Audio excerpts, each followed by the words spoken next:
Harga kebutuhan pokok di pasar tradisional Sambas masih stabil, termasuk untuk komoditas cabai rawit harganya justru turun.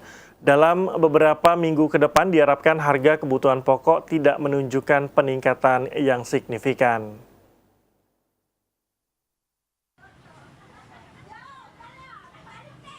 Di tengah menurunnya harga beras lokal diikuti dengan menurunnya harga kebutuhan pokok lainnya.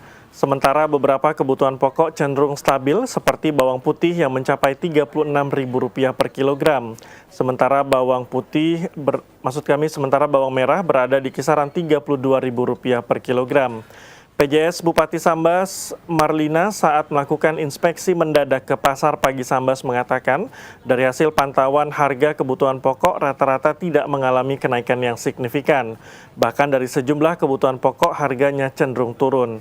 Marlina berharap tidak terjadi kenaikan signifikan harga barang kebutuhan pokok beberapa minggu ke depan. Barang kebutuhan pokok. Nah, ternyata memang kalau dari hasil penglihatan kita tadi memang rata-rata itu masih stabil. Artinya semua harga beras, bawang merah, bawang putih itu memang rata-rata stabil. Nah, kita juga berusaha agar kebutuhan pokok masyarakat ini harganya tidak meningkat tajam. Sementara itu, Kadis Koperasi UMKM Perindustrian dan Perdagangan atau Kumindak Kabupaten Sambas, I Ketut Soekardja mengatakan, dengan harga barang yang stabil diharapkan tidak terjadi kenaikan inflasi beberapa minggu ke depan. Penurunan tetap stabil ke depan, meningkatkan daya beli masyarakat, itu harapan kita sebenarnya. Jadi kalau kita lihat pemantauan dari harga-harga, pada minggu ini dibandingkan minggu lalu itu cukup stabil ya. Malah ada beberapa komoditas itu yang cenderung turun ya, stabil, kita malah tidak terjadi inflasi kalau kita lihat ya, karena terjadi penurunan harga-harga ya, tidak ada peningkatan harga yang menjolok, tidak ada.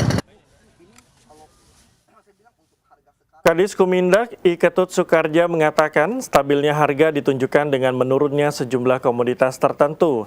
Dicontohkannya harga cabai yang minggu lalu masih berkisar Rp50.000, kini justru turun Rp45.000 per kilogram. Sementara telur yang minggu lalu sempat pada kisaran Rp26.000, saat ini turun menjadi Rp25.000. I Ketut Soekardja mengharapkan stabilitas harga barang kebutuhan pokok tetap terjaga hingga beberapa minggu ke depan.